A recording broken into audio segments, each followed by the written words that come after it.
Hey, it's Tom, and in this week's video we're going to make basically all this stuff here.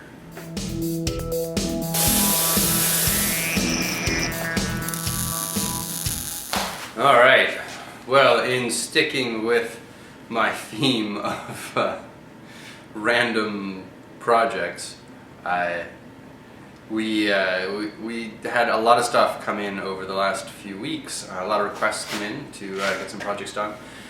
And then I got sick, so everything just stacked up, which meant once I was feeling better, I was all over the map, right? I had a small batch of parts that I had to get cut. I had a couple of garden art signs that a viewer had requested, a couple of Air Force logos, and I decided to do something nice for another creator as well.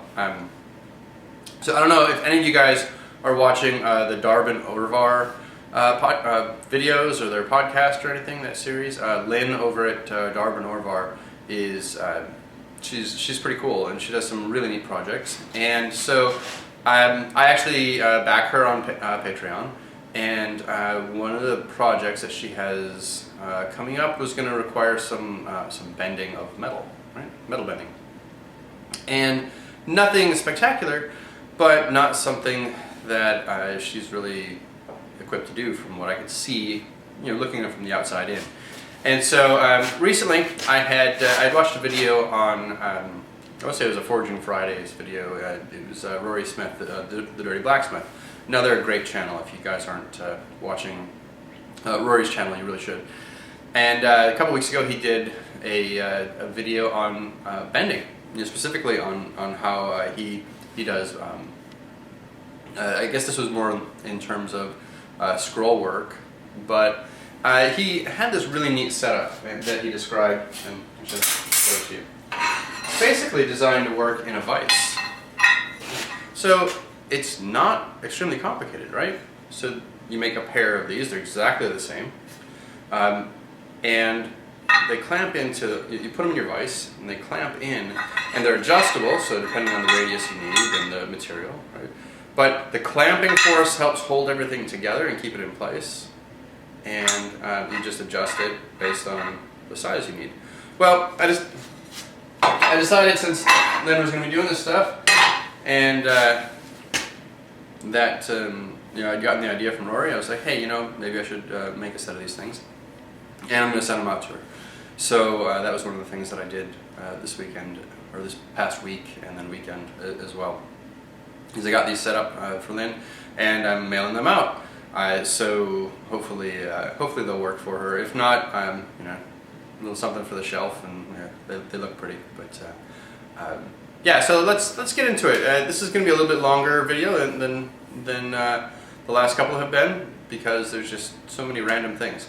I'm not going to go into my new purchases or new acquisitions just yet. I've got some more coming, so I'm going to wait. I came across a treasure trove, and so I'll wait on that one. But yeah. So anyways, let's get started. I've been rambling. Let's get to the video. You've probably fast forwarded by now. If you haven't, thanks for sticking with me.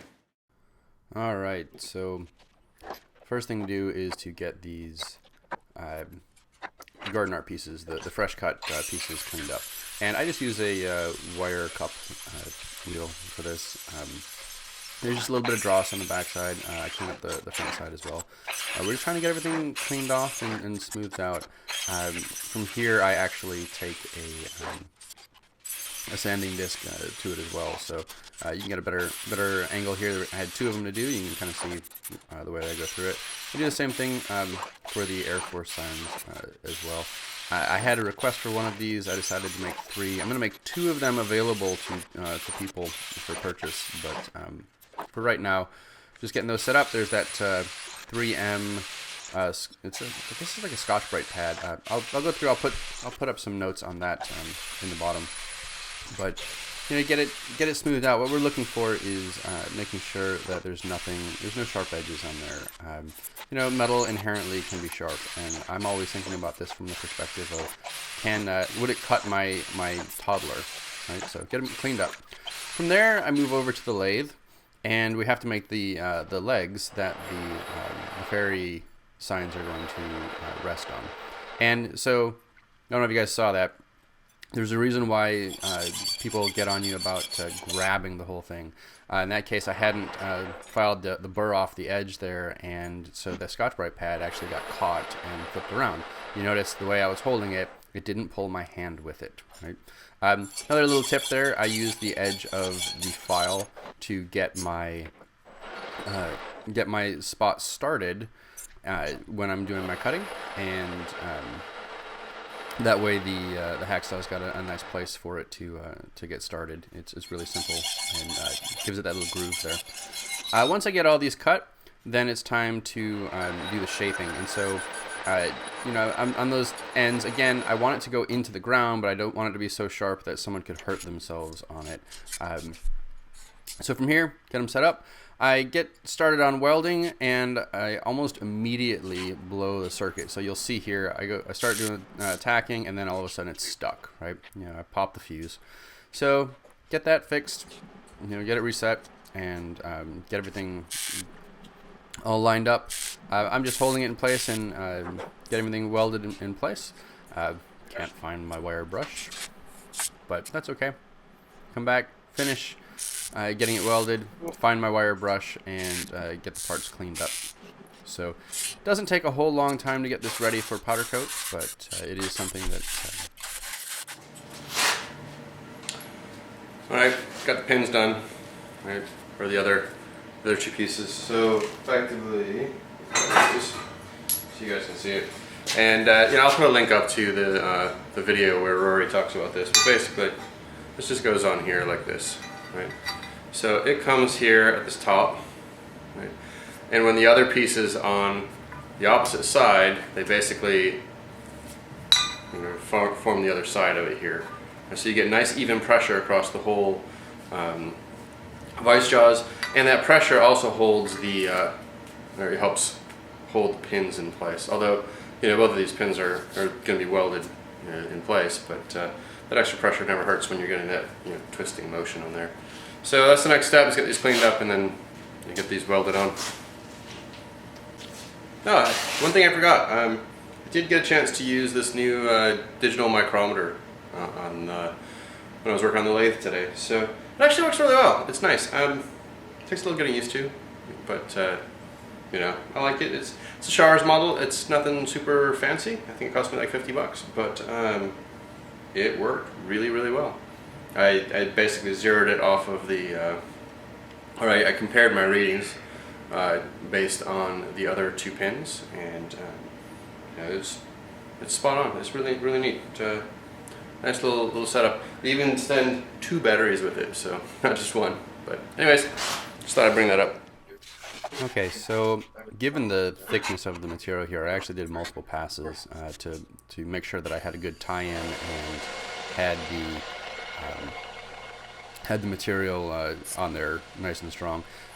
Some of it, as you can see here, I really was just kind of cleaning up the weld at that point. I wanted to make sure that it looked pretty too.